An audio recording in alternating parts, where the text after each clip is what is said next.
Hey guys, it's Crystal. I am just here to do my very first book discussion with you. I have been kind of planning on making a video like this for a while now, but I had no idea what to talk about, and now I have something to talk about because I read it in my English book for college. So basically what this book discussion is going to be about is the declining rate of readers in our generation and how it just gets smaller and smaller and smaller. Now, I have thought that this is like a huge problem for a really long time, but I've never really looked at points of view from how it was back in like, I don't know, like the 20s or 30s and how it is now, because it is a definite difference. And I was just reading because this is written by Saul Bowell, this excerpt that I had to read out of my textbook. And he was a nonfiction writer, and then he switched over to fiction.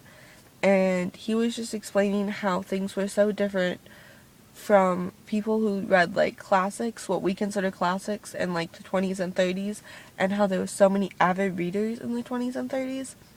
And now there's not, and now people just more want to see movies. So I thought I would just like talk about this a little bit and just read a couple excerpts out of my book. And I hope you guys like this video because this is my first one and I don't really know what I'm doing. So, this first one that I'm going to read is just a little thing before the guy actually starts talking.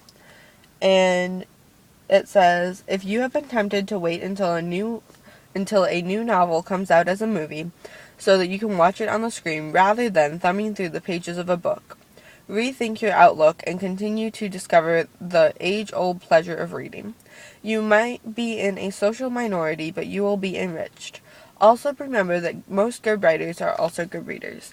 And I think this is most definitely the case, because if you have a greater vocabulary with reading and more understanding of literature itself when you read, it'll definitely come through your writing. Because if you write, you'll know where to put the apostrophes, you will know where to put the capitalization, you will know all that good kind of information. I am so sorry, this phone is ringing. Oh gosh, I don't know who that is. I'm just gonna mute it. Okay. Anyways, so that was that, and then there was another thing that I found that I thought was interesting and that I want to share with you guys. Gotta find it again now, though.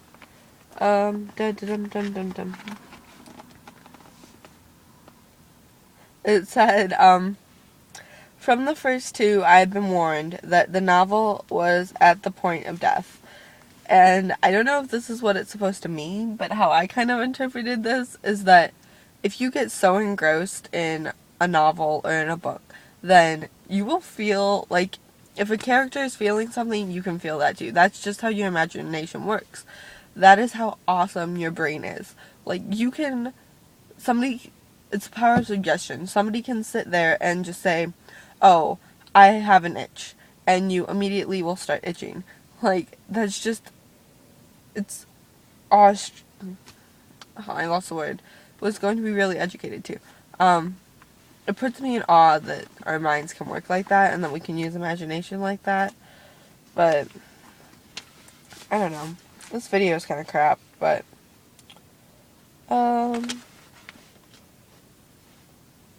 let's see here. Oh, in support of this argument, teach out cities the ominous drop in the volume of book sales and the great increase in movie attendance. For Americans under the age of 30, film has replaced the novel as the dominant model of artistic expression. To this, Teach Out adds that popular novelists like Tom Clancy and Stephen King top out at around 1 million copies per book, and notes that the final episodes of NBC's Cheers, by contrast, was seen by 42 million people.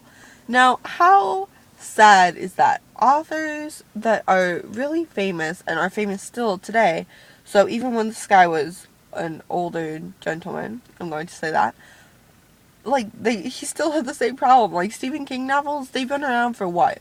Like, 40, 50 years now. He's been writing for a really, really long time. And it's just like 42 million people choose to watch a TV show over reading, and reading has so much more power in it. Like, this sounds kind of cliche, but there's power in words, and that's definitely the truth, that if you say something, it can be in some way, shape, or form. I don't know. This video was kind of weird, but I hope you guys enjoyed it, and this also kind of helped me study for the test that I think I have on this. But I will see you guys in my next video, and I hope you enjoyed the videos that I also put out today, and I will see you in a little while. Not in a little while, like later on in the week or whatever. Bye.